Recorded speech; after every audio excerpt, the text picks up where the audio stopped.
Take a break from your busy schedule and join Harold Sala for Guidelines, a 5-minute commentary on living. The founder of a large newspaper used to put the following statement on his editorial page: "There is no hope for the satisfied man." He was right.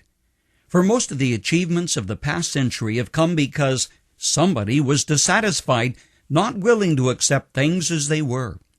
Someone believed that something could be better. Almost all of the achievements of medicine, science, literature, and the arts have come because people were dissatisfied with the status quo.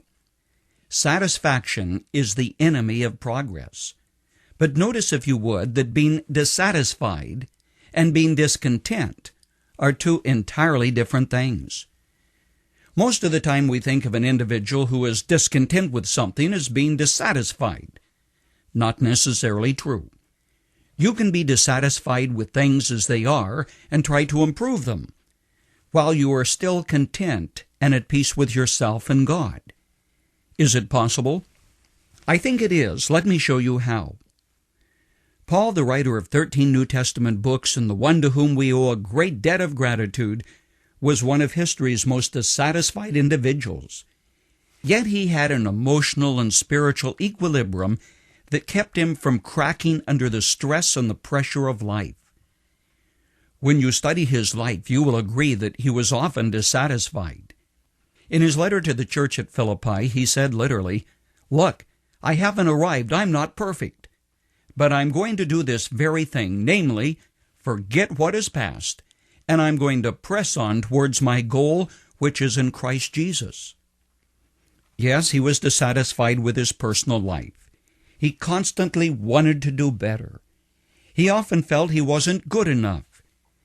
In his letter to the Philippians, he tells of the things that he could boast of: his family background, his educational achievements, his prestige in the world, his intellect.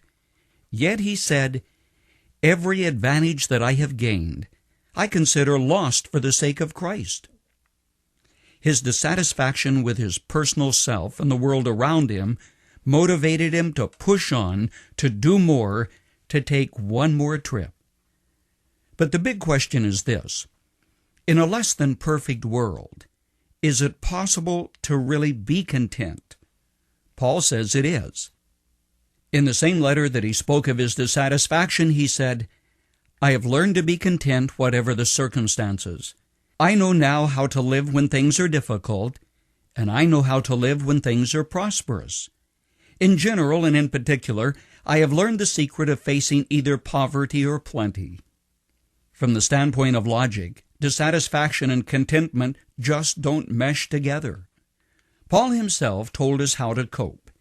In the very next sentence he said, "I am ready for anything through the strength of the one who lives within me." There it is.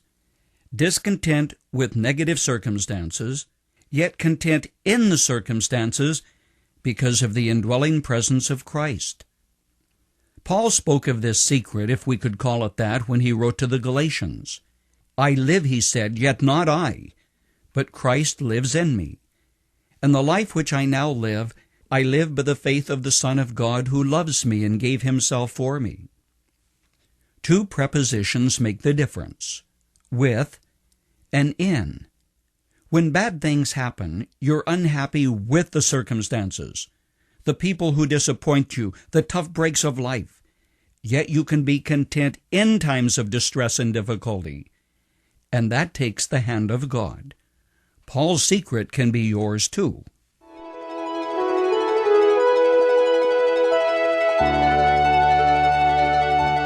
You've just heard Dr. Harold Sala with Guidelines, a 5-minute commentary on living. If you would like to listen to the program again, download a copy, subscribe to our e-commentary, or view other resources, visit guidelines.org. We would like to hear from you too. You can email us at info@guidelines.org.